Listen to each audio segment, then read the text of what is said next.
యాదాద్రి భువనగిరి జిల్లా ఉద్యమాల చరిత్ర కలిగిన సిపిఐఎం ఎర్రజెండా అభ్యర్థి గెలిపించాలని కోరుతూ చేరుపల్లి సీతారాములు మాజీ ఎమ్మెల్సీ కేంద్ర కమిటీ సభ్యులు అన్నారు.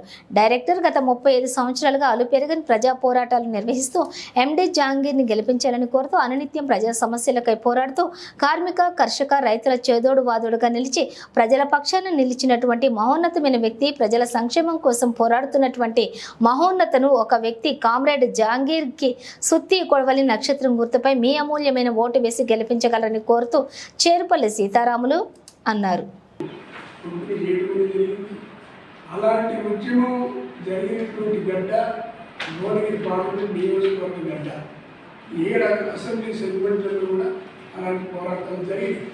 ఆ పోరాటాల్లో ప్రారంభ దశలో నైజాం సర్కార్ పోలీసులకు వ్యతిరేకంగా, అదేవిధంగా రజాకార్లకు వ్యతిరేకంగా పోరాటం జరిగింది.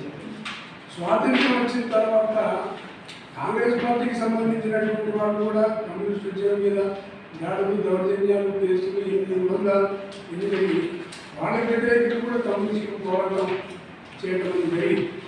ఇప్పుడు ఒకరి మీద ఒకరు పోటీ పడి చెప్తున్నారు. మీరు రజాకారులకు వ్యతిరేకంగా, రజాకారులు తరవండి, మీరు తరగడం చెప్తున్నారు. బీజేపీకి ఆ చరిత్ర లేదు. ఆ రోజుల్లో బీజేపీ పార్టీనే లేదు.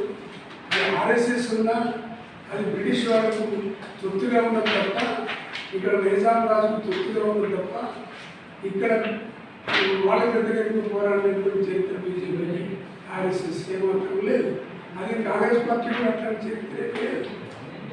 అక్కడక్కడ కొంతమంది వ్యక్తులు పాల్గొన్నా ఓవరాల్గా ఈ సంస్థానంలో వాళ్ళ పాత్ర కూడా లేనటువంటి పరిస్థితులు.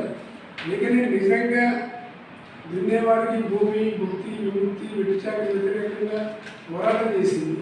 భూస్వాములకు వ్యతిరేకంగా, అదే నైజాం రాచరిక పాలనకు వ్యతిరేకంగా, రజాకారులకు వ్యతిరేకంగా పోరాటం చేసింది సిపిఎం పార్టీ, కమ్యూనిస్టులు. అందుకని ఓట్లు అడిగే చంద్రశేఖరరావు శ్రీకారాలు కానీ బ్రహ్మాండంగా మేము ఈ కాలంలో పూర్తి చేస్తాం, అక్కడగండి పథకం పూర్తి చేస్తామని, ఏదో పాలమూరు రంగారెడ్డి ఎత్తిపోత పథకం ద్వారా నిర్మిస్తామని చెప్పడం జరిగింది. కానీ ఇప్పటికీ ఆ కాలువలు, ఆ పని, ఎత్తిపోతల పథకం నత్తనడకాన్ని నడుస్తూ ఉన్నది. ప్రధానమైన సమస్య నీటి సమస్య. ఈ నారాయణపురం మండలం, మునుగోడు నియోజకవర్గం ప్రతి 5 సంవత్సరాలలో 3 సంవత్సరాలు కరువు పెరుగుతూ ఉన్నది. అదేవిధంగా ఇట్లా కరువు రావడం వల్ల ఈ గ్రామీణ ప్రాంతంలో ఉన్న యువకులు వలసలు వెళ్తూ ఉన్నారు, ప్రమాదాలు బారి పడుతూ ఉన్నారు.